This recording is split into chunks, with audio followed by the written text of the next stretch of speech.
Olá, boa tarde a todas e todos que acompanham essa transmissão pelo canal de YouTube da Universidade Federal do ABC. Hoje é dia 9 de outubro de 2020 e nós temos a grande honra de receber para a nossa aula magna de Economia de 2020 a professora Leda Paulani. É com muita alegria que recebemos a professora Leda. Antes de passar a palavra ao professor Ramon Fernandes, que vai fazer a apresentação da professora, gostaria de dizer que estou imensamente feliz, porque Leda foi minha professora no doutorado, então é um grande orgulho trazê-la aqui agora como coordenadora do curso do Bacharelado em Ciências Econômicas. Também gostaria de agradecer o apoio do professor Fábio Terra, por ter feito o contato, por ter feito todo esse processo de organização prévio, para que a gente pudesse chegar, então, a essa aula magna. Essa aula magna de economia, ela inaugura o ano tanto da graduação em Ciências Econômicas, quanto do programa de pós-graduação em Economia. Então, agora eu passo a palavra ao professor Ramon Fernandes, que é o coordenador da nossa pós-graduação em Economia, que ele, então, vai fazer uma breve apresentação da nossa querida professora Leda Paulani. Boa aula magna a todos e todas.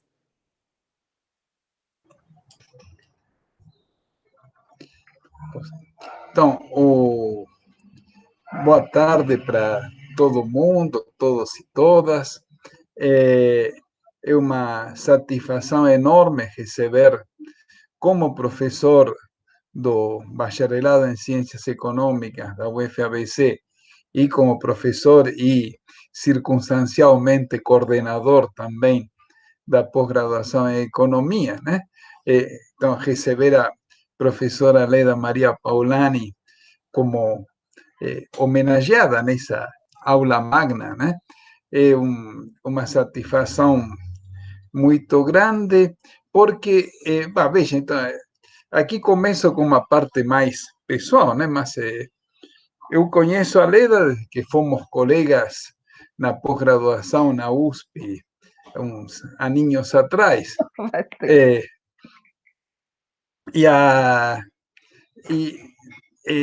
Em realidade, a Leda sempre foi uma pessoa que me surpreendeu, ou seja, a mim e a todos, né? Todos os colegas, tal. Tanto pela inteligência como pela capacidade de trabalho impressionante que a Leda sempre demonstrou, né? Mas, então, eu já sou fã da Leda desde que nos sentávamos nos mesmos bancos do mestrado. Mas eu vou começar com uma apresentação mais formal, né? Deixando já claro essa torcida meio incondicional. Mas, então, a professora Leda Paulani é formada em economia na USP, tá? Não satisfeita com, em parte, economia, com parte também o tipo de economia que ela tinha aprendido na graduação, foi diversificar sua formação. Sempre foi uma pessoa que escreveu muito bem, gosta de escrever, e foi fazer o curso de jornalismo. Então, se formou em jornalismo também na ECA da USP. Aí, depois de um tempinho, resolveu voltar para a economia. Antes, eu estava trabalhando, agora, digamos, no mercado financeiro, nessa época era o setor bancário, né? Mas ela estava trabalhando, voltou para fazer atividade acadêmica, para fazer o mestrado, ficou com um pé no setor financeiro, né?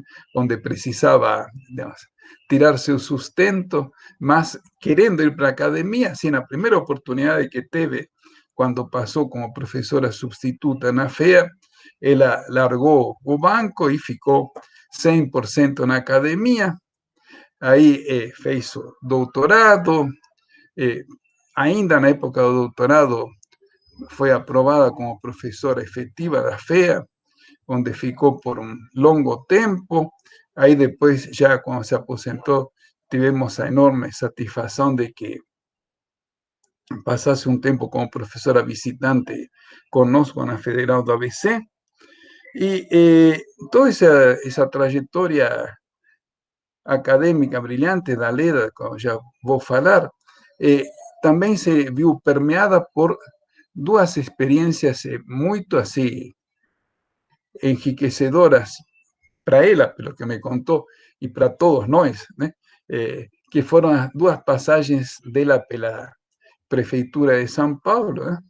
Primeiro como na assessoria do professor João Sayad, na época da gestão da Marta, e depois como secretária mesmo na gestão do Fernando Haddad, né? Então, digamos, também a Leda, além da formação acadêmica, teve um trabalho muito importante no setor público, teve também experiência nas questões de organização acadêmica, que são, acho, muito importantes. Ela foi presidenta da Sociedade Brasileira de Economia Política por 4 anos também, antes tinha sido vicepresidenta, tá? Então, digamos, em termos de trajetória assim, profissional, juntando assim, academia, entidades e digamos, o setor público, a Leda, digamos, tem uma vasta experiência, um vasto conhecimento, e o que eu diria também que, em termos agora mais da própria trajetória acadêmica, né? A Leda tem uma... O Lattes está disponível para todo mundo, vocês podem ver lá, mas isso, o que o Lattes nos diz, o sea, o Lattes mostra um monte de artigos, um monte de capítulos de livros, alguns livros, tá?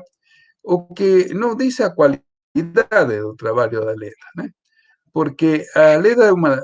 eu não sei, não estou exagerando dizendo que certamente uma economistas mais importantes do Brasil hoje, uma economista na tradição marxista, que tem feito contribuições importantíssimas e que tem duas características que eu gostaria de enfatizar.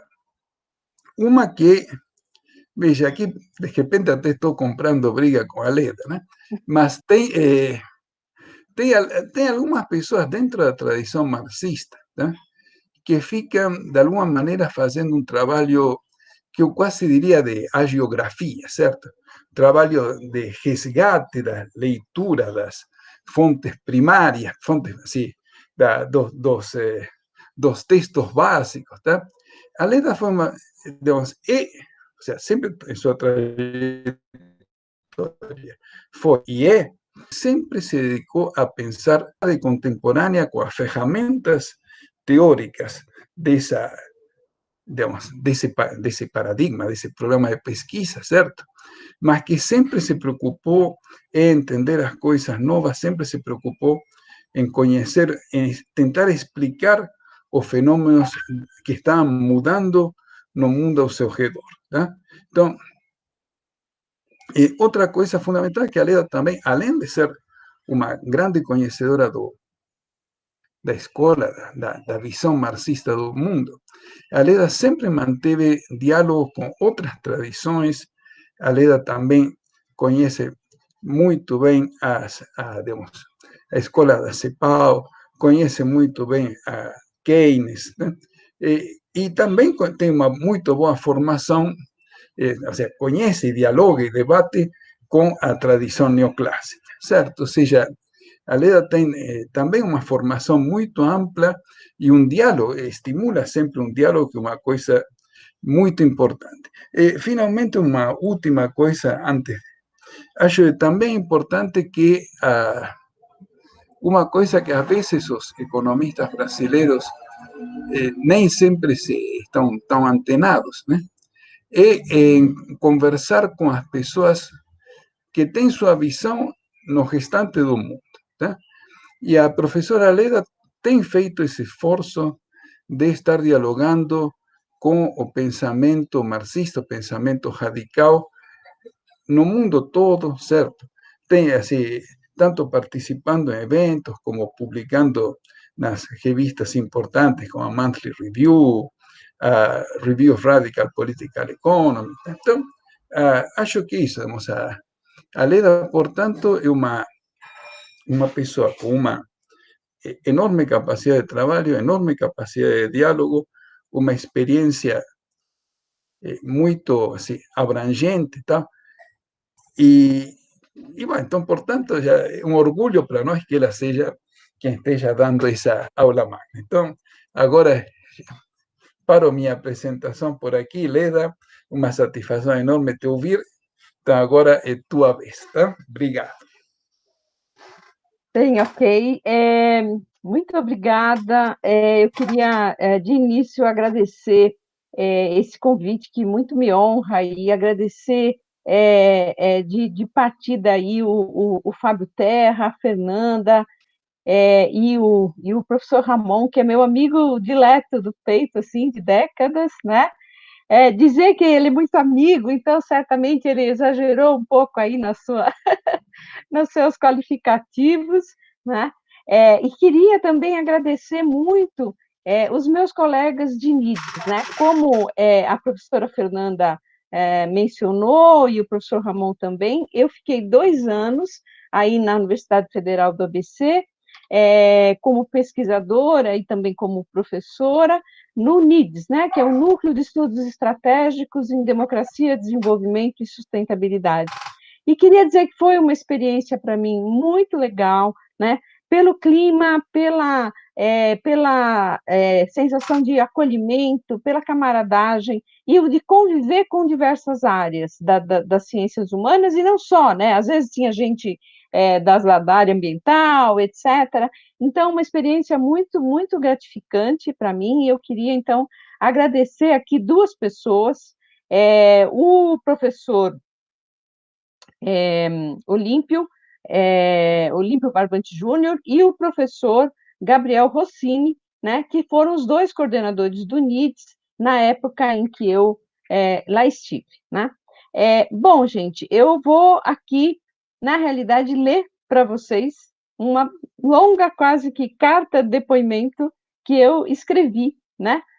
Espero que não seja maçante, espero que eu cumpra aí o protocolo, né, de uma aula magna, que é uma coisa assim que a gente fica um pouco apreensiva. Meu Deus, eu vou dar uma aula magna. Mas vamos lá, então. Deixa eu pegar aqui o meu... Isso. Bom, do que é que nós vamos falar, né? O professor Fábio Terra me disse, e a professora Fernanda Cardoso depois me confirmou, que eu poderia, nesta ocasião, falar do que eu quisesse, da minha trajetória, das minhas pesquisas, de um tema em particular, da economia brasileira, enfim, liberdade total. Mas liberdade é um problema. Cecília Meirelles disse que liberdade é uma palavra que o sonho humano alimenta, que não há ninguém que explique e que não há ninguém que não entenda. Mas Carlos Drummond também disse que a conquista da liberdade é algo que faz tanta poeira que por medo da bagunça, preferimos normalmente optar pela arrumação. Então, ótima liberdade que me deram de expor aqui o que eu quiser, porque penso que a ciência só faz sentido se tiver como fim último a progressão humana, contribuindo para que o ser humano nunca largue esse vício de alimentar o sonho da liberdade. Mas e o medo da bagunça? E, enfim, com tamanha liberdade, fiquei meio sem saber o que fazer. Rodei e rodei em círculos e acabei optando por falar de economia por meio da minha trajetória. Espero poder falar de questões e metateóricas e também do mundo em que hoje vivemos, contando alguns episódios importantes da minha formação. Optei por esse caminho também porque penso que minha trajetória ajuda a explicar a visão que tenho do que é e do que deve ser a ciência econômica. Então, vou falar de filosofia da ciência, de ciência econômica, do capitalismo contemporâneo, mas também de vida. Espero que a bagunça não fique muito grande. Em todos esses temas, tentarei trazer um conteúdo substantivo, mas, ao mesmo tempo, numa linguagem sempre que possível acessível aos alunos de graduação e, sobretudo, aos ingressantes. Eu dividi a minha fala, aqui a minha história, que eu vou contar para vocês, em alguns capítulos. Eu começo o primeiro capítulo, cujo nome é O Início, Cebolas e Custo Marginal. Nasci numa família pobre, descendente de imigrantes italianos que chegaram ao Brasil nos tempos da economia primária exportadora, mas já depois do fim da escravidão, para trabalhar como colonos nas fazendas de café no interior de São Paulo. Seus filhos e netos experimentaram a virada na direção da indústria, da vida urbana e da importância cada vez maior do mercado interno. Quando li o famoso capítulo 32 do Formação Econômica do Brasil, do grande economista Celso Furtado, cujo centenário de nascimento se comemora este ano, não pude deixar de pensar na história da minha família e em como ela era a expressão viva dessa transformação do país. Com a família de lavradores já vivendo na cidade, minha mãe trabalhou dos 14 aos 28 anos, ou seja, até se casar, 9 horas por dia em pé, na frente de uma máquina, como operária têxtil numa fábrica no bairro do Ipiranga, em São Paulo.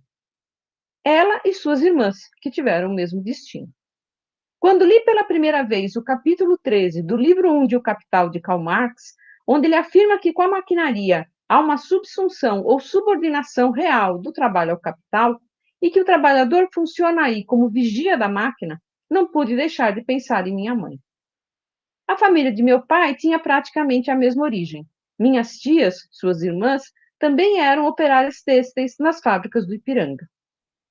Meu pai, contudo, muito esforçado, desejando estudar, mas sem condições de fazê-lo, virou-se como pôde, estudando português e contabilidade por correspondência e estudando inglês sozinho.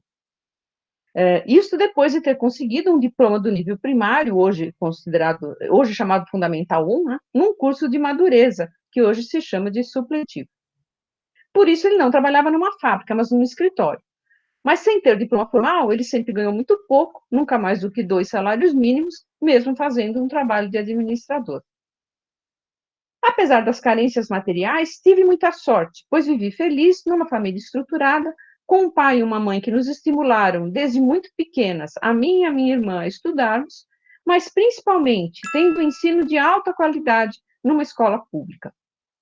Por isso, entrei sem grandes dificuldades na Universidade de São Paulo, na FEA, para estudar economia. Mas saltei aqui uma pequena história que me parece importante.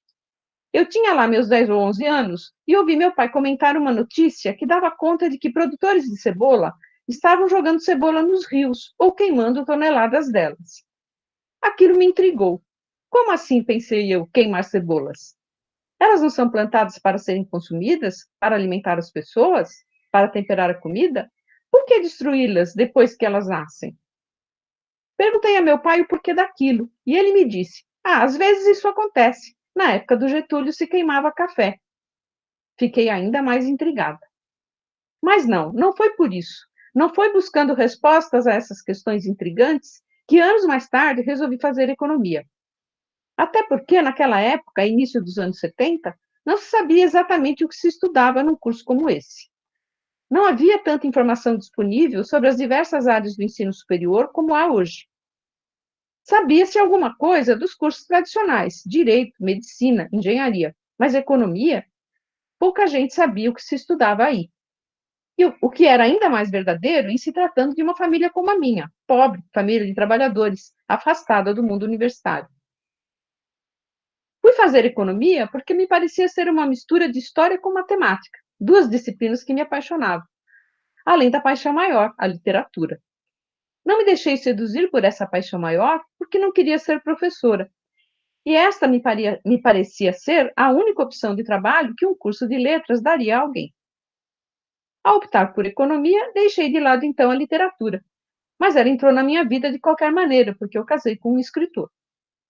Ao me ver sempre atarantada e assoberbada com aulas, orientações e bancas, ele a miúde me disse, muito espirituoso que é, e tudo isso porque você não queria ser professora. Mas bem, eu tampouco tinha ideia, quando entrei na FEA, que adentrava um campo ainda quase 100% masculino. Só me dei conta disso quando meu pai comentou com um tio meu, o irmão mais novo de minha mãe, o único que conseguira estudar de uma filha de 10 filhos.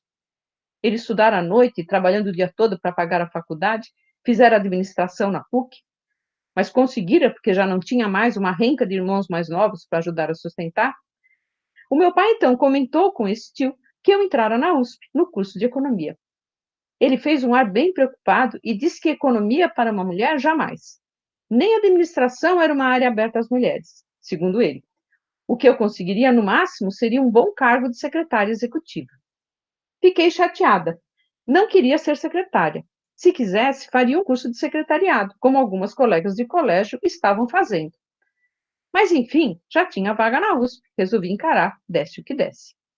Mas voltando às questões que me intrigaram quando menina, quando comecei a fazer o curso na FEA, de fato muito masculino, não éramos mais do que 20 ou 25 meninas numa turma de 180, quando, portanto, comecei a estudar e a pensar um pouco sobre o que deveria ser o estudo da economia, lembrei dessas questões e pensei que o curso tinha que me dar respostas para fenômenos tão abstrusos como queimar cebolas e café. Mas o primeiro ano era um porre total. Curso de introdução para todo lado. Direito, sociologia, administração, contabilidade, informática e, claro, introdução à economia. Mas neste último, eu só aprendi a famosa lei da oferta e da procura. E aprendi por que o preço do alface é mais baixo no final do que no início da feira livre. Mas não desanimei. Pensei que dali para frente, quando tivesse sido ultrapassado o calvário das introduções, do segundo ano em diante, as coisas haveriam de melhorar e eu começaria a estudar economia de verdade. Mas piorou uns 500%. Naquele tempo, na FEA, não havia disciplinas optativas. E disciplinas como História Econômica, ou Teoria do Desenvolvimento, ou História do Pensamento Econômico, só apareciam no terceiro ano. No segundo ano, era só microeconomia, estatísticas 1000, cálculo, matemática financeira. Eu já estava ficando desacorçoada com aquela coisa toda. Quero saber quando vou estudar o mundo real, eu pensava. Entre mentes, corriam os anos da ditadura, e colegas sumiam das salas de aula, centro acadêmico era invadido. Eu não entendia muita coisa, porque além de vir de uma família culturalmente periférica, como disse, o que eu tinha de referências políticas vinha de meu pai, que era bastante conservador, tinha servido o exército na época da guerra, tinha apreço pelos militares e, dado que vivera quando jovem, pelo momento que o mundo então atravessava, tinha enorme admiração pelos Estados Unidos. Em suma, tinha um pensamento de direita. De qualquer modo, pensava eu que a tal economia, que de meu ponto de vista eu ainda não estudara, havia de ter alguma coisa que ver também com aqueles generais de óculos escuros e com aquele pandemônio que fazia desaparecer meus colegas de sala. No segundo ano, eu já não pensava como meu pai, mas minha birra com os militares era simplesmente porque eles tiravam nossa liberdade de dizer o que pensávamos e faziam coisas brutais, como sumir com as pessoas. Eu era boa aluna, isso que chamavam de CDF, e hoje acho que chamam de nerd. Então ia bem em tudo, não importava o que fosse. Mas aquele conteúdo de microeconomia me deixava cada vez mais intrigada com a nossa ciência. Eu pensava, então é isto a ciência econômica? Que ciência mais esquisita! O que ela explica, afinal? Como assim que existem infinitas firmas? Como assim que o lucro normal é zero? O que o custo marginal tem que ver com a queima de cebolas? Fiquei tão intrigada com tudo isso que um dia perguntei a meu pai, que, como disse, trabalhava como uma espécie de administrador sem diploma, e o seu emprego era numa empresa de comércio e indústria que vendia pneus novos, mas também recauchutava pneus antigos e os revendia. Pois então, perguntei a ele se ele sabia o que era o custo marginal ou receita marginal e se os patrões dele sabiam. Ele disse: nunca ouvi falar. Ele sabia de receita e despesa, débito e crédito, encargos trabalhistas, impostos, incidência tributária. Já tinha ouvido falar da famosa lei da oferta e da procura, e até entendia como ela funcionava, mas custo marginal, receita marginal, isso ele desconhecia. Os patrões tampouco haviam sido apresentados a esses termos. Ele perguntou. Corria o ano de 1974, e no segundo semestre eu cursava Microeconomia 2 com o mesmo professor de Micro 1, aliás, muito bom professor, depois de ter sido aprovada na primeira disciplina com um 9 ou 9,5 por aí. Logo no início do curso, o professor voltou a falar na tal teoria do valor-utilidade. E, claro, não era a primeira vez que a mencionava. Então caiu a ficha. Por que teoria do valor-utilidade? Por que não apenas teoria do valor? Se ele fala de teoria do valor-utilidade, é porque deve ter outra. Então perguntei, professor, por que o senhor fala todo o tempo na teoria do valor-utilidade? Tem outra? Ele parou um pouco e disse: tem, Leda. Eu fiquei animada e perguntei: e qual é essa outra? Ele disse: é a teoria do valor-trabalho. Só pelo nome já me soou mais interessante do que aquela que aprendíamos. Era um nome que parecia fazer sentido. Então, imediatamente eu perguntei: e como é essa teoria do valor-trabalho? E ele disse: essa eu não sei. Apesar de não saber sobre a teoria do valor-trabalho, é claro que alguma coisa ele sabia, mas certamente não quis entrar no mérito, até porque, afinal, os tempos eram bem perigosos.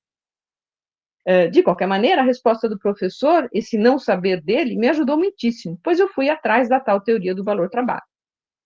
Aí, Fiat Lux, as coisas começaram a se encaixar.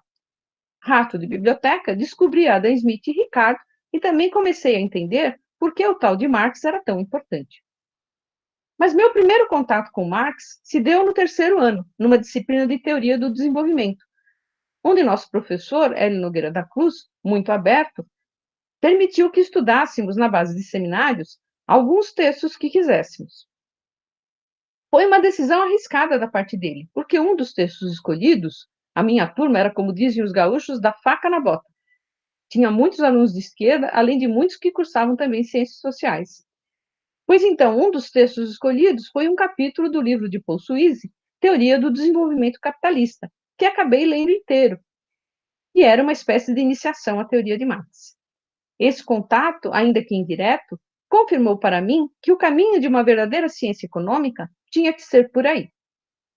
Finalmente, comecei a entender o que era o valor, ainda que sem saber nomeá-lo, o que só consegui anos mais tarde, já no doutorado, me dando conta de que valor é uma forma social, que tem uma substância também social, que é o trabalho, e que os preços dos bens e serviços têm que ver com isso, ainda que os preços aos quais as coisas são efetivamente trocadas tenham que ver também com a tal lei da oferta e da procura.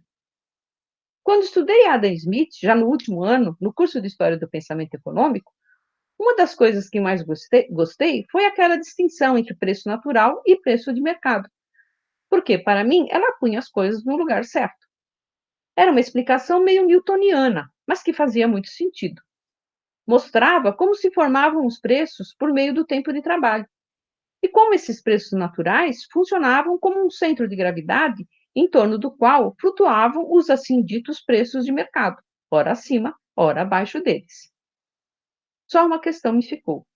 Como a ciência podia ter regredido tanto? Se nascer assim certinha, tornando tudo compreensível a partir da teoria do valor-trabalho, por que essa teoria fora deixada de lado? E foi a partir dessa e de outras reflexões que fui fazendo por conta própria, e, claro, por força também da convivência com os colegas politizados que dirigiam o centro acadêmico e que eram envolvidos com o movimento estudantil. Eu nunca pude me envolver nessas atividades, porque, tendo que trabalhar, saía da faculdade direto para o trabalho, sempre um estágio que fiz desde o primeiro ano. Mas então, por força disso tudo, e também da situação política do país que ia se alterando, em 1975, por exemplo, houve a morte de Vladimir Herzog, que era professor da Escola de Comunicações e Artes, a ECA, muito próxima da FEA, ensejando uma greve de um semestre em protesto e acirrando ainda mais os ânimos do movimento estudantil. Mas, enfim, em função de tudo isso, portanto, é que eu fui colando os cacos do que eu via e aprendia dentro e fora da sala de aula. A ciência econômica, o capitalismo, os militares, a ditadura, a América Latina, o imperialismo. Enfim, tudo isso para dizer que saí da faculdade uma pessoa decididamente de esquerda e com muita clareza de que se existia uma ciência econômica, se essa ciência explicava alguma coisa do mundo em que realmente vivemos, ela não morava nos livros de introdução à economia, menos ainda nos manuais de microeconomia. Em suma, não ia encontrá-la naquilo que é a corrente principal da economia, ou seu mainstream. Ela morava, para mim, na economia política, na ciência tal qual ela nascera pelas mãos de Smith no último quartel do século XVIII. De Marx mesmo, eu lera até então pouca coisa. O primeiro capítulo de O Capital, com um grupo de colegas, tudo meio às escondidas, claro, e o texto Salário, Preço e Lucro. Mas Marx não foi um autor pelo qual me apaixonei logo de cara, a não ser pelo fato de ele fazer parte desse lado da ciência, que era, para mim, o único que fazia sentido. Não foi por acaso que, muitos anos depois, eu me tornei diretora, depois vice-presidente, depois 2 vezes presidente, e hoje voltei a ser diretora da Sociedade Brasileira de Economia Política, a SEP, uma instituição que congrega professores heterodoxos, ou seja, críticos da ortodoxia neoclássica de várias correntes, com alguma predominância de marxistas, e que foi formada em 96, tentando enfrentar o levante neoliberal, ou como disse o professor Mário Poças, num texto famoso, a cheia do mainstream, que vinha avassaladora no meio acadêmico de economia naqueles meados dos anos 90. Há poucos anos, conversando com um jovem professor, ele me perguntou por que eu me tornei marxista. A minha resposta para ele foi exatamente nesse sentido. Mais do que pelo lado político propriamente, pelo lado de Marx, que em geral apaixona as pessoas, que é o estímulo que ele dá ao homem, ao ser humano, para lutar, para se libertar de suas amarras e fazer sua própria história com vontade e consciência. A liberdade é uma palavra que o sonho humano alimenta, lembra? Então, mais do que por esse lado, me tornei marxista por uma questão que tem que ver com a ciência e com seus objetivos. Remo e continuarei a remar até morrer contra as correntes pós-modernas que transformam tudo em narrativa, em retórica, que relativizam todas as verdades e com isso deslocam a ciência de suas possibilidades de realizar o espírito humano. Temos que tomar cuidado e não esquecer nunca do anjo da história de Walter Benjamin, que quer parar para acordar os mortos e, a partir das ruínas que vão caindo a seus pés, quer reconstituir o que foi destruído, mas de costas para o passado é empurrado pelo vendaval do progresso? Sim, é claro, é preciso cuidar para que a própria ciência, em nome dessa realização do espírito humano, não se transforme em instrumento de opressão. É preciso não esquecer do alerta feito pela Escola de Frankfurt já há algum tempo quanto à incorporação da ciência como força produtiva e, portanto, quanto ao comprometimento, talvez irreversível, desse, digamos assim, potencial emancipatório da ciência e do conhecimento? Sim, é claro, é preciso estar sempre de olho bem vivo, até porque o monopólio do positivismo moderno, o racionalismo crítico de matriz popperiana, que graça em quase todas as áreas do conhecimento e da universidade, é um desafio que torna tudo muito mais complexo. Mas ainda que seja taxada de ingênua, digo que é preciso acreditar que é possível buscar a verdade sobre os fenômenos. Numa palavra, sou marxista, porque penso que foi Marx quem chegou mais perto de cientificamente desvendar os fenômenos da moderna sociedade do capital. Hoje, por sinal, é preciso reconhecer que, filosoficamente, se o surto pós-moderno que tomou de assalto a filosofia e a reflexão epistemológica a partir dos anos 80 serviu para alguma coisa, foi para constituir o solo ideológico de onde brotaram rebentos terríveis, como a tal de pós-verdade, da qual o terraplanismo é só o exemplo mais visível e escandaloso. Passamos, então, por ora, um intervalo na minha história para falarmos um pouco desse caráter conflagrado da ciência econômica, sobretudo da base epistemológica que sustenta uma de suas vertentes, mesmo ela não tendo quase nada a ver com o mundo real, e mais do que sustentá-la, lhe dá protagonismo, afinal, é ela a corrente principal, é ela o mainstream. Entra, então, uma parte agora que se chama Interregno Metateórico, a ciência de costas para o mundo. No curso de História do Pensamento Econômico, junto com os preços naturais e os preços de mercado, tomei contato também com os teóricos da chamada Revolução Marginalista, que acontecera no último quartel do século XIX e destronara a economia política clássica, que nascera com Smith um século antes. Além do francês Léon Walras, de quem já ouvira falar nas aulas de microeconomia, fiquei sabendo que também o inglês Stanley Jevons e o austríaco Karl Menger tinham contribuído para essa revolução e, de meu ponto de vista, para esse retrocesso da ciência econômica. Fiquei sabendo também que, por trás dos manuais de microeconomia e da popularização do novo paradigma, transformando os complicados e formalizados desenvolvimentos teóricos em saber fácil de ser ensinado e difundido, estava o inglês Alfred Marshall. Era ele, portanto, o pai do festival de gráficos que decorava os meus cadernos de micro 1 e micro 2 e que, na minha opinião, de pouco serviam para entender o mundo em que efetivamente vivemos. Mas o que quero destacar aqui é aquilo que, a meu ver, está por trás de toda a ciência econômica convencional, que é o mundo walrasiano. Se não o modelo walrasiano propriamente dito, certamente a noção de equilíbrio, que para como pano de fundo de todas as assertivas e de todas as teorizações, e indiretamente também a noção de concorrência perfeita, que colabora para o mesmo fim.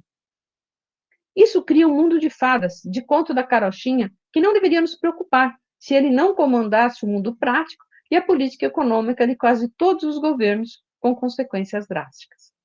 Mas para mostrar o que quero mostrar, vou voltar para David Ricardo, outro dos teóricos da economia política clássica, e adentrar um pouco na questão metateórica, ou seja, na questão de qual seria o método adequado à ciência da economia.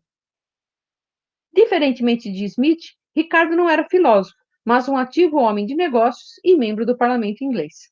Ele tinha uma forma de raciocinar pautada pelo método dedutivo, ou seja, um raciocínio onde os resultados são consequências lógicas das premissas. Era assim, portanto, que ele discorria sobre os fatos econômicos, por meio de uma sequência de proposições logicamente conectadas. Ao que tudo indica, no âmbito da ciência econômica, é aí que nasce a ideia de montar modelos para entender a realidade. Mas o caráter dedutivo das explicações de Ricardo era tão acentuado que incomodou Henry Brougham, seu companheiro no parlamento inglês, que assim se pronunciou sobre o colega. As concepções do Sr. David Ricardo são, na verdade, abundantemente teóricas, às vezes muito refinadas para sua audiência, de vez em quando extravagantes, graças à propensão que o Sr. Ricardo tem de levar um princípio até as últimas consequências, como se fosse um ser do outro mundo, ou como se fosse um engenheiro que construísse uma máquina sem levar em conta a resistência do ar em que ela vai operar e a força, o peso e a fricção das partes que a compõem.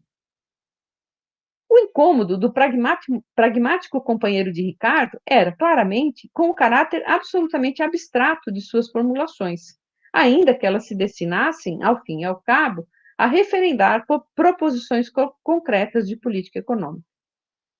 Parecia a Ricardo evidente que, se ele conseguisse demonstrar a verdade lógica de suas teses, suas propostas teriam de ser incondicionalmente aceitas. É por conta disso que outro grande economista, Joseph Schumpeter, já no século XX, vai denominar vício ricardiano a vinculação de formulações abstratas a questões práticas. Pois um outro economista inglês, Frank Hahn, um dos teóricos que mais colaborou para o desenvolvimento da teoria do equilíbrio geral walrasiana, reclama em um de seus livros exatamente disso, da persistência desse vício ricardiano, da indevida utilização que os monetaristas em geral faziam e continuam fazendo do paradigma walrasiano, como se ele estivesse descrevendo as economias reais, de modo a tornar viável o seu controle. Monetaristas são os economistas que entendem o que é a moeda e o dinheiro de uma forma que converge com o mundo neoclássico, com seus pressupostos teóricos assentados nos princípios marginalistas e que pauta a agenda de política monetária que domina o mundo de uma forma bastante radical desde pelo menos os anos 80 do século passado. Diz então Hahn: tendo gasto a maior parte de minha vida como um economista dessa teoria, confesso que uma tal interpretação jamais me ocorreu. Na verdade, era claro desde o início que nós só tínhamos meia teoria, uma vez que não havia e não há nenhuma explicação rigorosa sobre como o equilíbrio de Arrow-Debré vem a ser estabelecido.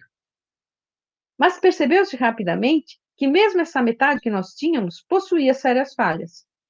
Ela não podia explicar o dinheiro ou as mudanças de estoque. Retornos crescentes não eram possíveis. Não havia nenhuma teoria das trocas reais, etc.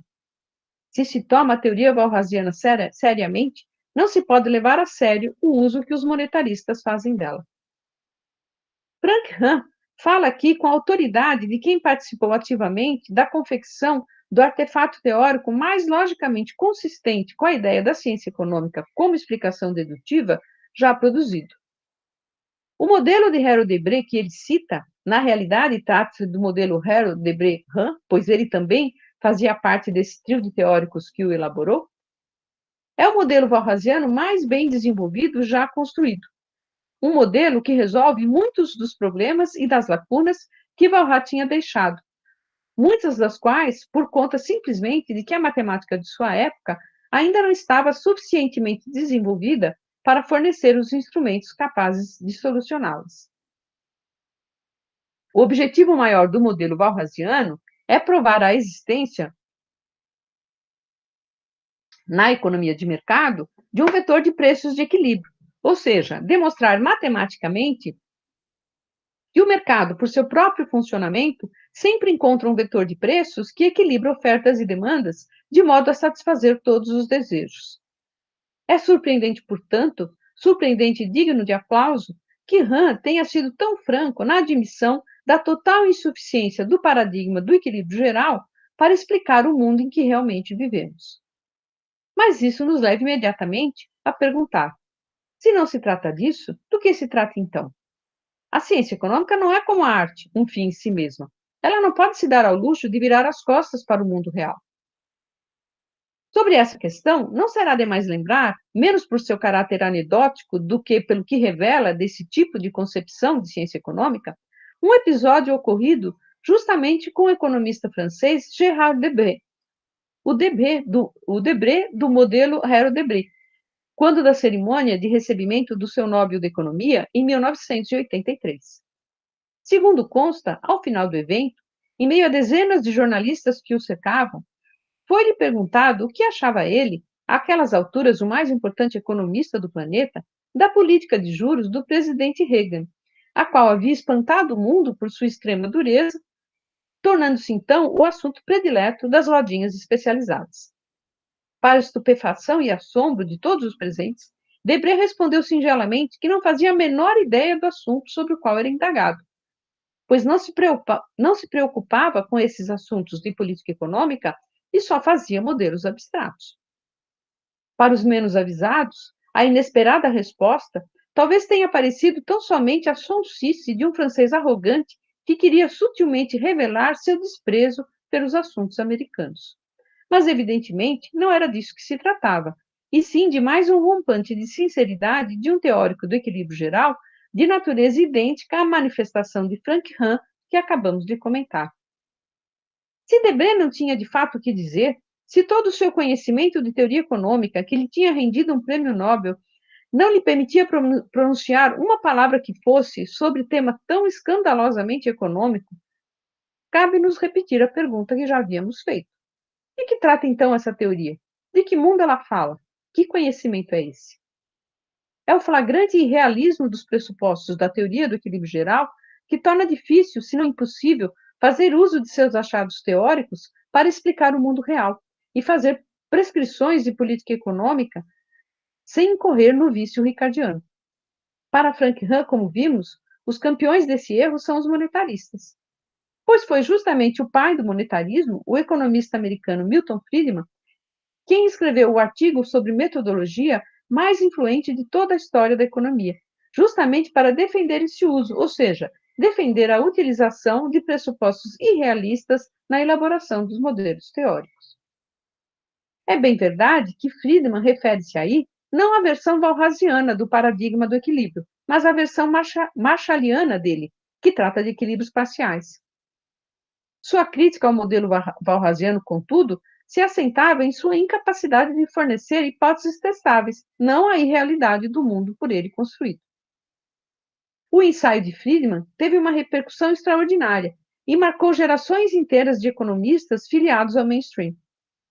O pragmatismo militante, ali tão calorosamente defendido por Friedman, fornecia aos adeptos dessa corrente os melhores argumentos para a defesa da crítica a eles sistematicamente feita de que a teoria de extração neoclássica partia de pressupostos irrealistas, devendo ser por isso abandonada.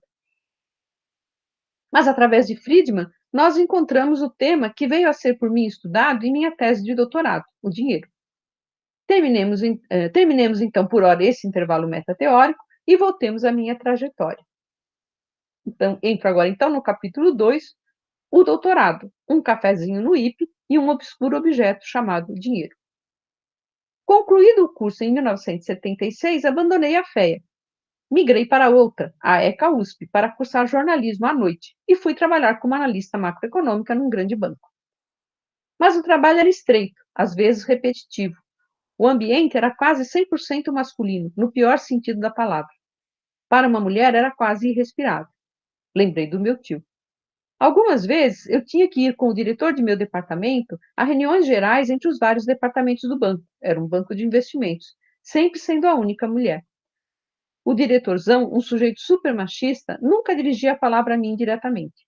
Chamava todos os presentes de doutor, e ninguém era doutor ali, todos apenas bacharéis como eu. E quando ele queria dizer alguma coisa sobre o trabalho que eu desenvolvia, em geral estudos setoriais ou análise da política monetária e do processo inflacionário, ele se dirigia a meu chefe e dizia: precisa falar para a mocinha aí, isso e aquilo, etc. A mocinha aí era eu. Minha vontade de sumir dali e voltar para a universidade para tentar uma carreira docente era enorme. Mas eu levava uma vida dupla, pois militava numa organização de esquerda clandestina que lutava para derrubar a ditadura, e depois fez entrismo no PT. O nome dessa organização no movimento estudantil era Liberdade e Luta. Minha vida de Alexandra, era meu nome de guerra, retirava um pouco do cinza com que o ambiente do banco pintava meu dia a dia. Mas uma outra coisa também me ajudava a suportar tudo aquilo: a ECA. Ir para lá à noite, depois de passar o dia no banco, era um paliativo. Ali eu respirava e não me deixava emburrecer. E foi também ali que tomei contato mais intenso com uma área do conhecimento que só não me era inteiramente desconhecida por conta das aulas de História Econômica da FEA, ministradas pelo professor Iracy Deonero da Costa, nas quais Hegel, o filósofo Friedrich Hegel, se metera sorrateiramente. Tendo de estudar, por força do currículo do curso de jornalismo, os fenômenos relacionados com a chamada indústria cultural, mergulhei na escola de Frankfurt e fiquei fascinada por Adorno, Horkheimer, Marcuse e Benjamin, cuja morte por suicídio, para escapar das forças nazistas, completa neste mês, por sinal, 80 anos. Tendo sido capturada pela filosofia, que viria a despertar em mim um apreço nunca diminuído pela interdisciplinaridade, a estreiteza do trabalho no setor financeiro parecia ainda maior. Deixar o banco para arriscar a sorte na academia, contudo, não era uma decisão fácil ou viável para quem não nascer em berço de ouro. Mas um belo dia resolvi enfrentar o problema e ver no que dava. Meti a cara nos livros, prestei o exame da ANPEC e, em março de 83, lá estava eu, finalmente, de volta à casa, aluna do IPE, o Instituto de Pesquisas Econômicas da FEA, responsável pelo curso de pós-graduação em Economia. Foi quase uma insanidade cursar as disciplinas do mestrado em Economia e continuar a trabalhar no setor privado. Mas as contingências materiais de minha vida não me deixavam, então, outra saída. E os bons resultados que obtive me valeram uma indicação para passar direto para o doutorado. Com a possibilidade de um doutorado, a perspectiva longínqua, então, de vir a permanecer na FEA como professora ficava um pouco menos utópica. Então agarrei a oportunidade e decidi assumir de vez a academia com toda a incerteza que isso representava em termos financeiros. A partir daí, tudo foi acontecendo num turbilhão. A experiência da cátedra veio muito antes do que eu poderia imaginar. E quando, em agosto de 85, pisei numa sala de aula da FEA pela primeira vez como professora e não como aluna, eu for aprovada para uma vaga de professor substituto na área de macroeconomia, a sensação foi de orgulho, mas o tamanho do desafio me colocava em pânico. Em setembro de 88, recebi com enorme alegria o resultado de um concurso onde meu nome era indicado para ocupar uma vaga de docente, desta vez não mais temporária, no Departamento de Economia da FEA USP. Eu não tinha, então, mais escolha. Tinha que concluir o doutorado. Não dava mais para desistir, nem que quisesse, pois já era professora da USP, tudo o que eu sonhara, e não podia estacionar na carreira acadêmica, ou perderia a vaga. A questão era sobre o que escrever. Inclinada inicialmente à área de história econômica, que sempre me fascinara, comecei a tomar gosto pela discussão teórica, em particular pelas visões heterodoxas, sobretudo na vertente materialista. Eu já tinha lido muito mais Marx, então. Não sabia, contudo, a que me dedicar exatamente. O dinheiro era um objeto que me intrigava, mas ficava na dúvida se uma tese sobre ele iria render algo original. Mas o episódio que agora vou relatar facilitou minha decisão. Numa tarde, num momento em que sempre rolava um cafezinho entre os estudantes da pós, surge um de nossos colegas e, com cara de quem tinha feito uma descoberta digna de Einstein, nos diz resoluto: gente, descobri uma coisa. O dinheiro não existe. Como assim? Perguntamos todos, ao que ele retrucou. o dinheiro não tem lugar lógico. Se não tem lugar lógico, não existe. Nem é preciso mencionar a gozação que logo se seguiu, com todos dizendo: ok, então passe isso aí que está no seu bolso para o meu. Te dou já os meus dados bancários para a transferência dos seus saldos, etc. Já conhecedora das principais considerações de Marx sobre mercadoria, dinheiro e capital, bem como de outras teorias sobre o dinheiro, tinha certeza de onde vinha a enormidade daquela afirmação. O colega estudava a teoria do equilíbrio geral de Leon Walras. E, de fato, nessa teoria, no modelo que consegue provar do modo mais perfeito possível a existência de um equilíbrio geral a partir do funcionamento do mercado e do sistema de preços, nesse modelo, pois, o dinheiro não existe. Se lembrarem da citação de Frank Hahn que li há pouco, ele diz exatamente isso, repetindo: na verdade, era claro desde o início que nós só tínhamos meia teoria. Mas percebeu-se rapidamente que mesmo essa metade que nós tínhamos possuía sérias falhas. Ela não podia explicar o dinheiro, etc, etc, e outros elementos que ele menciona. Eu me pus então a pensar que havia algo de muito errado com uma ciência que não dá guarida a seu objeto mais característico, assim como uma medicina que se recuse a compreender o corpo humano, ou uma química que ignore a tabela periódica. Fiquei imaginando o que pensaria alguém leigo que estivesse passando desavisadamente por ali e ouvisse uma frase como aquela. Certamente pensaria que era um doido quem falava. E fiquei imaginando o que pensaria então essa mesma pessoa se ainda por cima alguém lhe dissesse que quem falava dessa forma era um doutorando em economia. Poderia até processar a faculdade por malversação do dinheiro público. Afinal, todos ali recebiam bolsas de pesquisa de instituições públicas de fomento para fazer os seus trabalhos. Decidi-me, então, afinal, pelo dinheiro como objeto de estudo de meu doutorado. Mas o que é o dinheiro? Essa pergunta aparentemente simplória, capaz de ser respondida sem dificuldade por qualquer criança, faz referência a um objeto que está bem longe de ser simples. Em primeiro lugar, porque ele não é um objeto natural, por mais naturalizada que esteja a realidade social de nossa economia de mercado. Ademais, porque é um objeto escorregadio que não se deixa submeter às peripécias do processo de representação e prega peças às cabeças mais brilhantes. Quando se tenta precisá-lo, sua ambiguidade contamina o discurso e faz o analista perder o pé. Quando você pensa que já o pegou e o amarrou seguro em seus laços conceituais, ele já se escafedeu e se escondeu no seu predicado ou em um de seus papéis. O já citado Milton Friedman, advogado número 1 do irrealismo dos pressupostos e pai do monetarismo, irritou-se muito, não por acaso, quando um aluno de pós-graduação pediu-lhe que conceituasse moeda. Disse o aluno: em seu modelo, a moeda é o conceito básico. E, no entanto, o senhor não nos disse ainda o que é a moeda em termos conceituais exatos. Poderia ajudar-nos a entendê-la agora? Friedman, então, arrasou o aluno, dizendo-lhe que nada entendia de metodologia científica, que Newton não precisava dizer o que era a gravidade, bastando mostrar o que ela faz, e que o mesmo se aplicava à moeda. Em resumo, Friedman dissera ao aluno que não faz o menor sentido que nos preocupemos em responder uma pergunta como essa.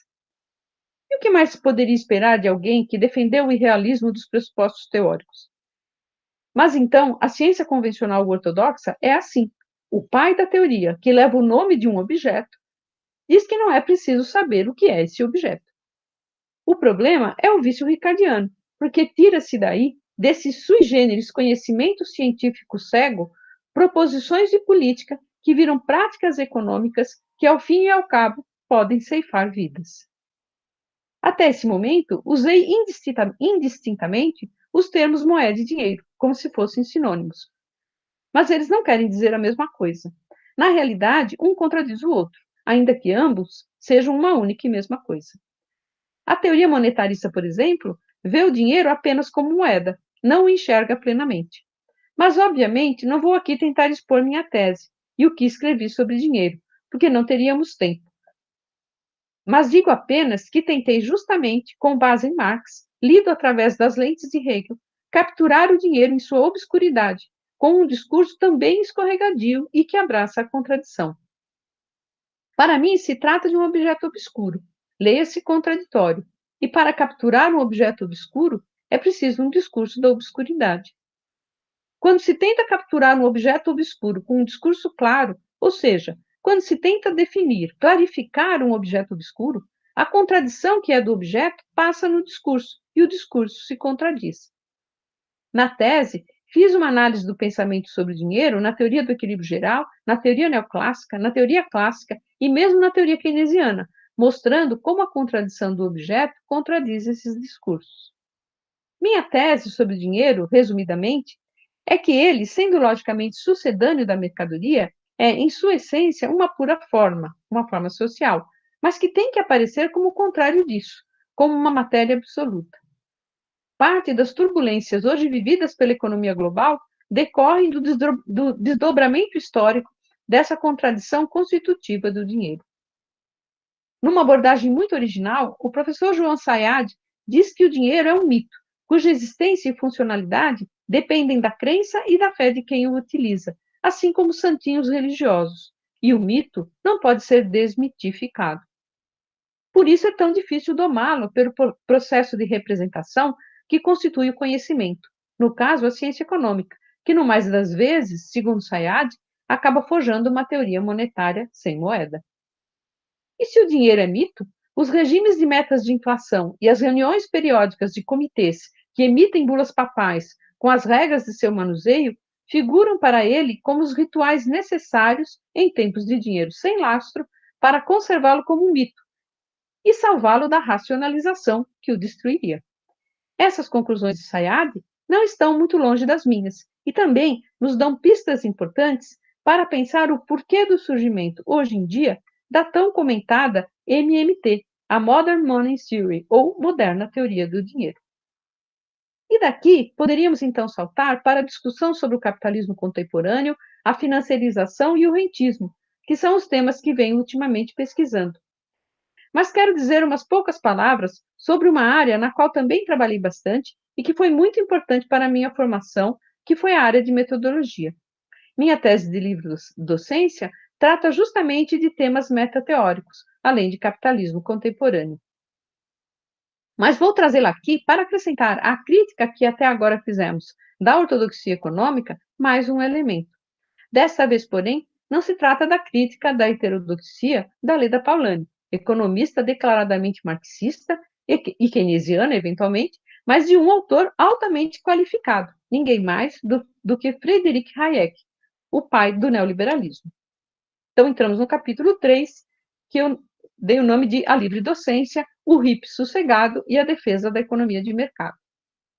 Em meados do ano 2000, depois de ter passado pouco mais de 2 anos pelo cargo de assessora-chefe do gabinete da Secretaria de Finanças da Prefeitura de São Paulo, onde era secretário justamente o meu amigo, o professor João Sayad, tratava-se aí da gestão Marta do Partido dos Trabalhadores, resolvi retomar o projeto de livre docência que tinha sido interrompido naquele período para poder atender ao convite de Sayad. Tomei uns tantos ensaios que havia escrito ao longo dos anos por força de uma bolsa de produtividade do CNPq, encadeei-os de outra forma, escrevi 3 ensaios novos e apresentei o volume no citado concurso sob o título Modernidade e Discurso Econômico. A tese virou livro depois, e seu título foi muito inspirado num livro do filósofo alemão Jürgen Habermas, cujo título é O Discurso Filosófico da Modernidade. Nesses anos todos, minha paixão pela filosofia, a carência de formação na área e a necessidade de aprofundar meus conhecimentos dentro da teoria marxista me levaram a fazer vários cursos como ouvinte na FEFELESH da USP, 2 com o professor Rui Fausto, um sobre os manuscritos econômico-filosóficos de Marx e outro sobre a lógica de Hegel, um com o professor Paulo Arantes, sobre a fenomenologia do espírito de Hegel, e um quarto sobre esse livro de Habermas, com o professor Ricardo Terra. O que tento fazer na tese é apontar a contradição do discurso econômico convencional, mas não só. Tento também demonstrar quais foram os constrangimentos materiais que produziram determinados resultados teóricos e metateóricos. Tentava, assim, responder a uma das minhas perguntas quando, estupefata, assistia às aulas de microeconomia no meu curso de graduação na FEA. O que havia acontecido com nossa ciência? O livro trata de muita coisa, muitos objetos, todos relacionados à necessidade da crítica do discurso econômico convencional. Por isso, Hayek tinha que estar presente. Esse professor austríaco, altamente respeitado, tinha sido trazido da Áustria, em 1933, para a London School of Economics, por outro austríaco, o economista Ludwig von Mises. Mises, que ficou muito conhecido hoje em dia por conta da ascensão dos grupos de extrema-direita mundo afora, buscara Hayek para enfrentar o dragão keynesiano que surgia no horizonte. E que, mesmo antes da teoria geral do dinheiro, do juro e da moeda, causava arrepios aos princípios de livre mercado que pautavam a produção de Mises. Hayek não deu conta do recado.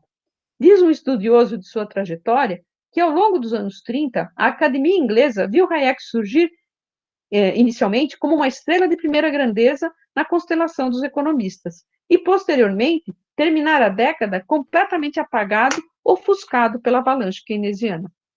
Mas o que nos interessa aqui é a crítica que Hayek faz à abordagem neoclássica. Essa abordagem, que, como já dito, tem por trás de si um modelo walrasiano, baseia-se inteiramente na ideia do homem econômico racional, de modo que o equilíbrio que aí surge é sempre o resultado dessa visão dos agentes. Claro defensor dessa concepção durante um tempo substantivo de sua vida intelectual, Hayek, no entanto, muda radicalmente de postura em meados dos anos 30. Num texto intitulado Economics and Knowledge, escrito em 1937, Hayek faz uma crítica demolidora da teoria neoclássica e de sua ideia de indivíduo.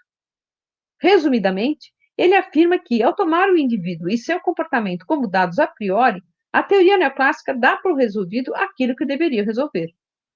O equilíbrio que aparece como resultado de seu desenvolvimento está, na realidade, hipostasiado, e, com isso, a teoria neoclássica, que deveria funcionar como a prova científica de que a sociedade de mercado consegue produzir o ótimo social, não consegue cumprir esse papel.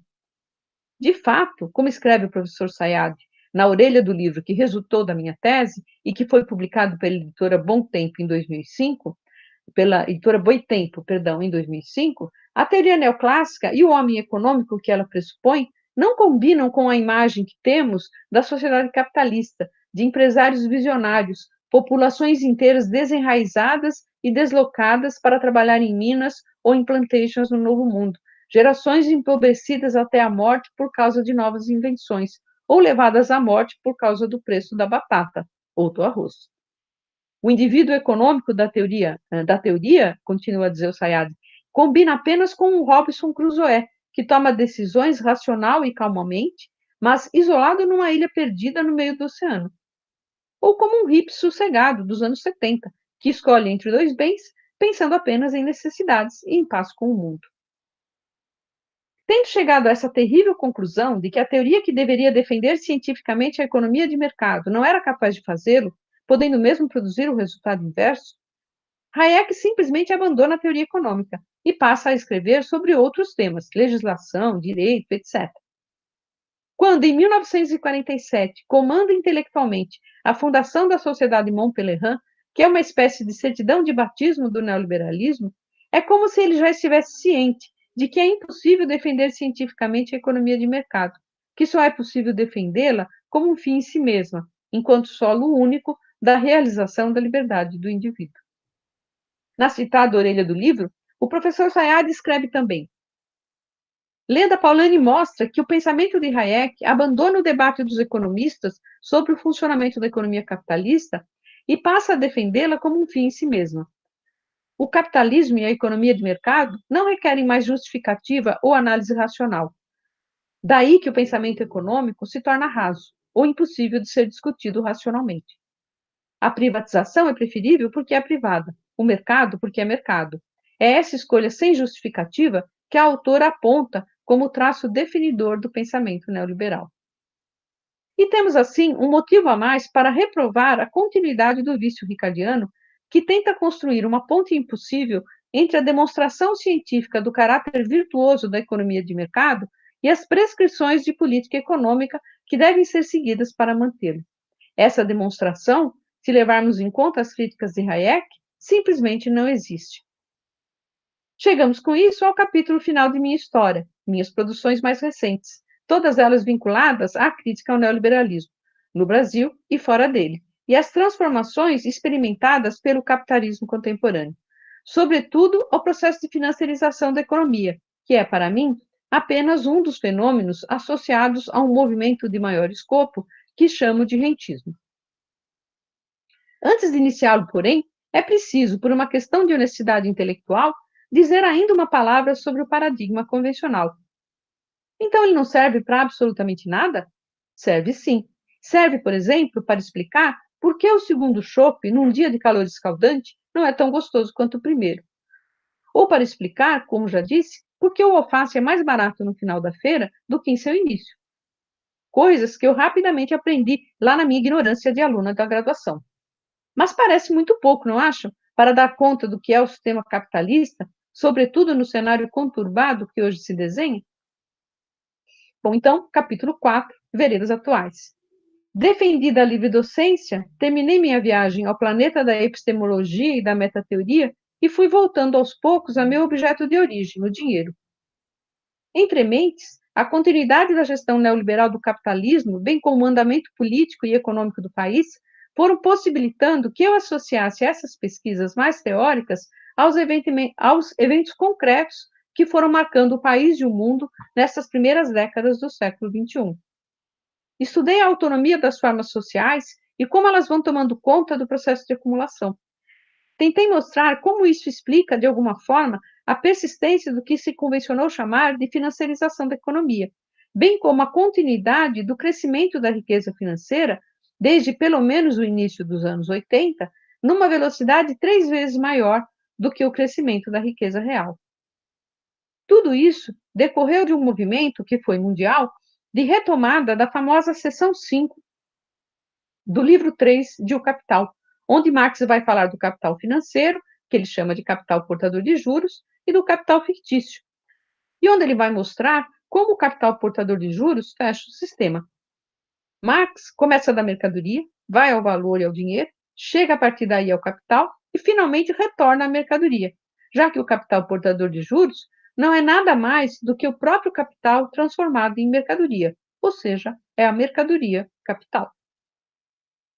Esse movimento teórico visava, claro, dar conta da nova etapa da história capitalista, que havia começado no início dos anos 80, com a debacle da visão keynesiana e a crise que estourara nos anos 70.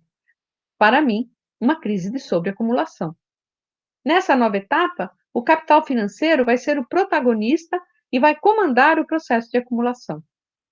O levante neoliberal que então se observa, protagonizado por Thatcher na Inglaterra e Ronald Reagan nos Estados Unidos, visava recompor as condições de valorização do capital, bem avariadas, né? Não avaliadas, avariadas, depois de tantos direitos conquistados pelos trabalhadores e do excessivo capital acumulado.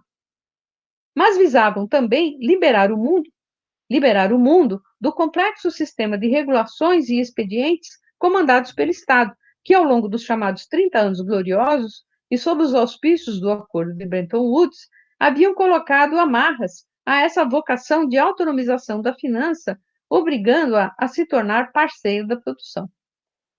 A mercadoria capital é a que mais precisa de liberdade. Dólares aplicados hoje na Bovespa têm que ter a liberdade de amanhã estar sendo aplicados nos títulos públicos do Nepal e depois de amanhã em debêntures de empresas inglesas na City de Londres ou em Wall Street. Como viver num mundo cheio de amarras e porteiras, de quarentenas e regulações?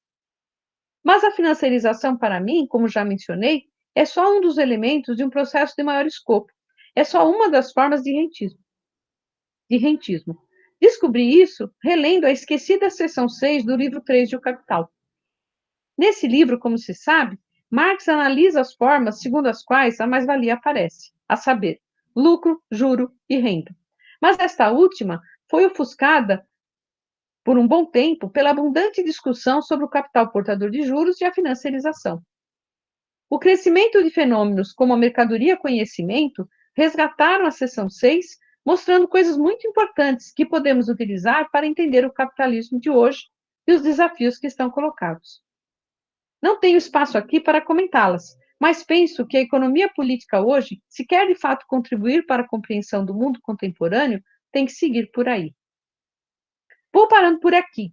Teria ainda muita coisa a falar, por exemplo, de tudo que escrevi sobre o nosso país e seu desenvolvimento neste século.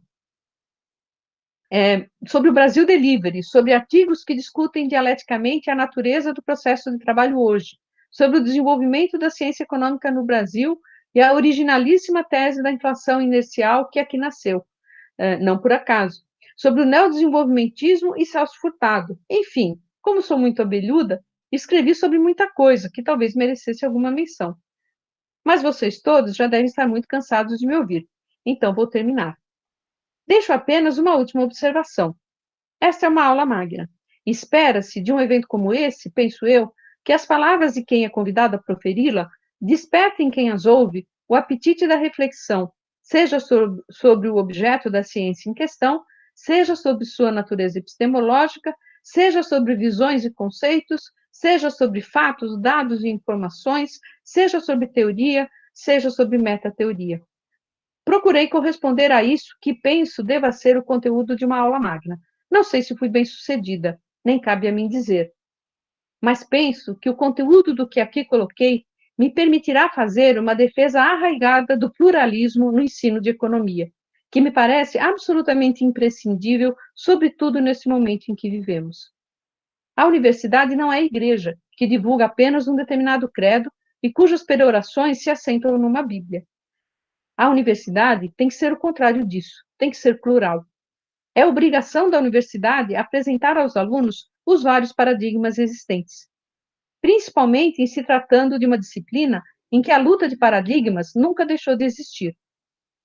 Ainda que amparada em nomes de grande importância dentro do próprio pensamento convencional, fiz aqui uma renca enorme de críticas pesadas à abordagem neoclássica. Defensores dessa visão certamente me criticarão, como me criticam, de forma veemente. Se a universidade não abriga o debate, nem a reflexão metodológica sobre a natureza do saber que operamos, então ela se transforma em credo, em defesa pura e simples de uma determinada visão. Para mim, isso é o oposto do conhecimento, é a negação da universidade. Vivemos tempos apocalípticos, de enormes retrocessos, onde o conhecimento, a ciência e a pesquisa são atacados de todas as formas. Restringir o ensino a uma única visão, seja ela qual for, significa colaborar para esse processo de destruição. Muito obrigada mais uma vez pelo honroso convite e pela paciência por me ouvirem.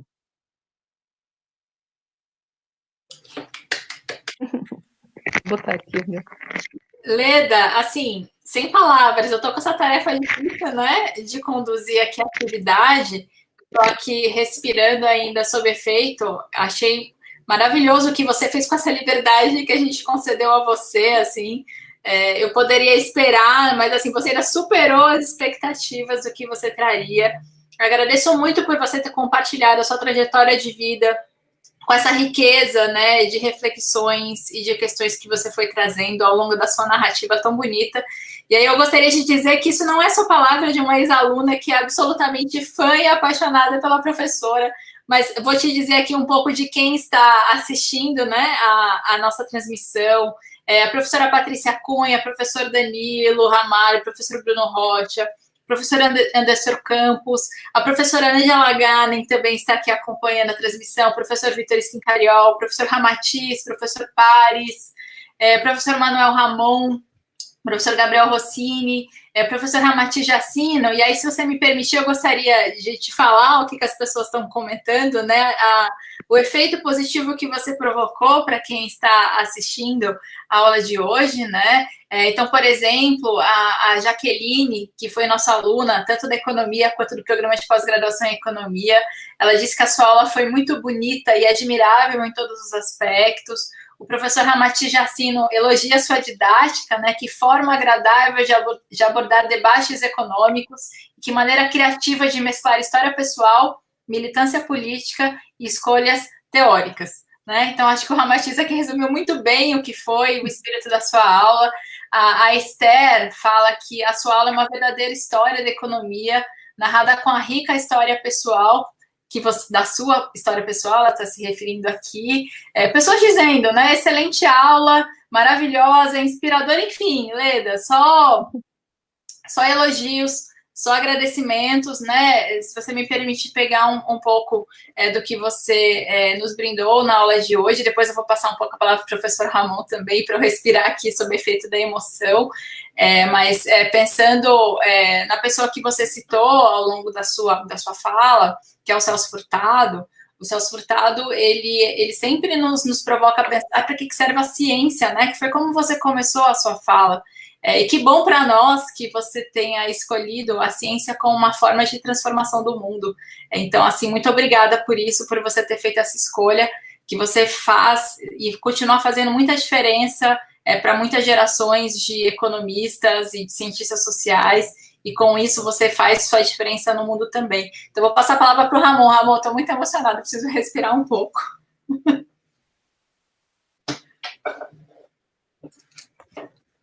Então, eu também vou agradecer muitíssimo. Acho que como a Fernanda falou, todas as manifestações da torcida, né, aqui mostram que realmente a aula magna cumpriu completamente o sea, cumpriu é muito acima do que a gente imagina. É certo que, digamos, convidando a ler é difícil pensar que esteja acima, mas de qualquer maneira, realmente foi uma aula sensacional. E uma coisa que eu, digamos, gostei, assim, que eu falei na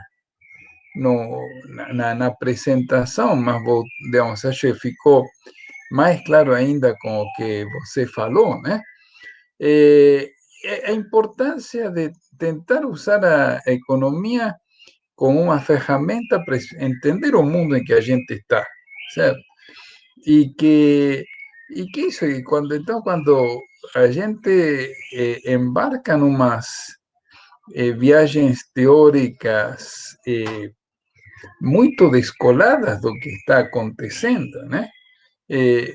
A gente faz um tipo de, eventualmente, algum tipo de brincadeira intelectual que pode ser mais ou menos interessante, né? Mas não é o conhecimento que se supõe que devia, aquela, não é a explicação, como você falava, de por que os caras queimam cebola, né? Então, essa coisa, a gente tem que entender, queimam café, jogam cebola fora, tal. Por que então, esse é o ponto. Acho que a economia, e também, então, digamos, quando a gente sai desses fenômenos tão assim, digamos, de alguma maneira simples, tá? Mas aí, então, quando a gente vai entrar em coisas cabeludas, como o que hoje o dinheiro, o que moeda, todos os, digamos, as formas de riqueza, maneira de fazer. Bueno, então aí você tem que estar, digamos, sempre tentando entender o mundo que nos rodeia e não se contentar em dizer, olha, eu fiz um modelo sensacional, né? Mas só que moeda não existe, né? Moeda, então, esse tipo de coisas, como eu sempre digo, imagina a utilidade se a gente fizesse desse aulas, certo? Onde os homens, ou seja, os seres humanos, né? Fizessem fotossíntese, certo? Então você não precisaria através, só se pôr no sol, né? E então, digamos, você trabalha porque quer, né? Mas bueno, perfeito, faz um modelo lindíssimo, né? Mas não é o mundo que a gente vive. Aqui a gente, como, digamos, basicamente está, digamos, a economia é estudo da relação do homem com seu meio material, né? E então, bueno, então por isso, acho que a tua aula magna mostra claríssimamente isso, que a gente tem que estar, digamos, fazer todo o esforço, toda nossa competência, que no teu caso é enorme, né? Para tentar entender esse mundo que está mudando a nosso redor, né? Então, por isso acho que como todas as manifestações da torcida no YouTube aí que a Fernanda andou lendo e tal, mostra isso, que realmente foi uma aula excelente. Agradeço mais uma vez que você tenha aceito prestigiar nosso curso, nosso bacharelado em Ciências Econômicas e nossa pós em Economia com essa aula, tá? Muitíssimo obrigado. Posso falar? Não, enfim, eu que agradeço a oportunidade, eu tenho o maior carinho pela Universidade Federal do ABC, eu tive, na realidade, na formação, né, da Universidade Federal do ABC, porque logo no início, quando estavam sendo contratados os professores, não existia curso ainda, né, os professores estavam sendo contratados, eu participei de bancas, né, ajudei a selecionar professores, por sinal, eu participei de uma banca não de economia, mas de epistemologia, foi engraçado, eu participei com filósofos e tal. A professora Angela Gunning, que você mencionou que está aí, ela estava comigo nessa banca, né? Então, eu tenho, assim, um enorme carinho pela universidade, e eu acho que a Universidade Federal do ABC é a demonstração clara de como a universidade pública é importante, né? De como a universidade pública é um instrumento que nenhum país pode abrir mão, né? Os resultados que a universidade consegue em termos, enfim, dos rankings, de tudo isso, né? Eu acho que ela é, assim, uma super universidade. E além de eu ter muitos amigos aí, muitos ex-alunos, muita gente que eu tive nas bancas, né? É uma geração que toda, de alguma maneira, eu tive contato, tem o Ramon, enfim. Então, uma universidade pela qual eu tenho muito carinho, e estando aí esses 2 anos que eu tive, ela não me decepcionou, né? Ela confirmou aquela impressão muito simpática, muito competente, de muita garra do pessoal que está aí trabalhando, né? Que eu tinha de fora, né? E de dentro essa universidade não me decepcionou. Então, muito honrada eu de estar falando para vocês, né? Nem sei se é para tudo isso, mas já que vocês me convidaram, eu me esmerei aqui, dei o meu melhor, né? Como se diz, para enfim, preencher aí as expectativas e dar uma aula razoável, né? Eu queria só falar uma palavra aí sobre essa questão da ciência, né? Quando você conta para alguém, né, eu já fiz essa experiência, para alguém de universidade e tal, mas que é alguém assim completamente fora das ciências humanas, né? Alguém lá que estuda, sei lá, microbiologia, qualquer coisa bem distante das ciências humanas, bem ciências naturais, quando você diz isso, né, que um modelo mais importante da economia, que ganhou o prêmio Nobel e tal, nesse modelo não tem dinheiro, as pessoas dão risada, porque elas acham que é brincadeira, entendeu? Não, mas não pode ser, você deve estar enganado. Não, mas não estou enganada. Eu estudo isso há muito tempo. É uma coisa realmente, a situação da ciência econômica, ela é muito singular, né? Eu acho que ela é muito singular, mesmo dentro do mundo das ciências humanas, eu diria, né? Porque eu acho que ela fica um pouco com esse pé entre querer fazer modelos, né? Esse digamos, esse mantra do raciocínio hipotético dedutivo, né? Sendo que, por exemplo, aquilo que o próprio Hayek vai defender, né? É o que está por trás de afirmações como a do Adam Smith da mão invisível, que está assentada num modelo biológico de compreensão, um modelo funcionalista, não é um modelo hipotético dedutivo, né? Então, uma das figuras, das metáforas mais conhecidas e mais utilizadas, inclusive para fins ideológicos da ciência econômica, não foi forjado dentro do modelo hipotético dedutivo, né? Então, tem até a ciência econômica, ela tem todas essas, né?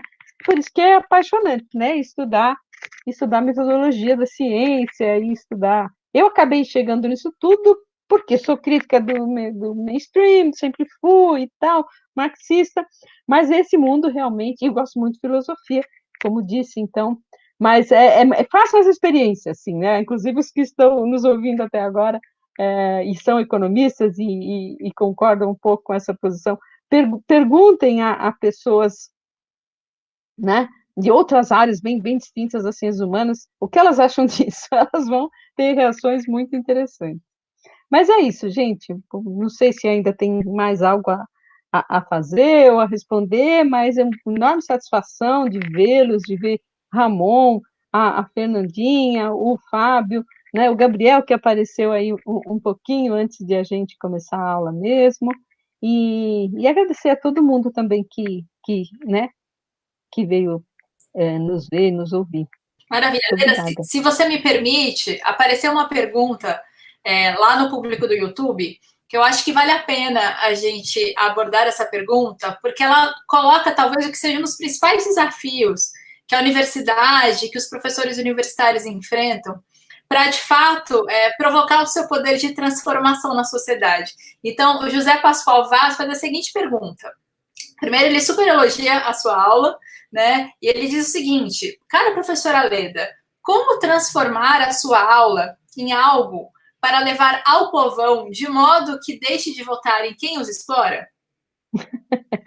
Pois é, isso é uma dificuldade, né? É um talento que a gente tem que ter, né? Eu tenho feito muito, assim, sempre que sou chamada, eu vou, por exemplo, lá à Escola Nacional Floresta Fernandes, né? Falar de economia, de conjuntura, né? Para pessoas que têm as mais variadas formações. Ali tem gente que tem 4, 5 anos de estudo só, né?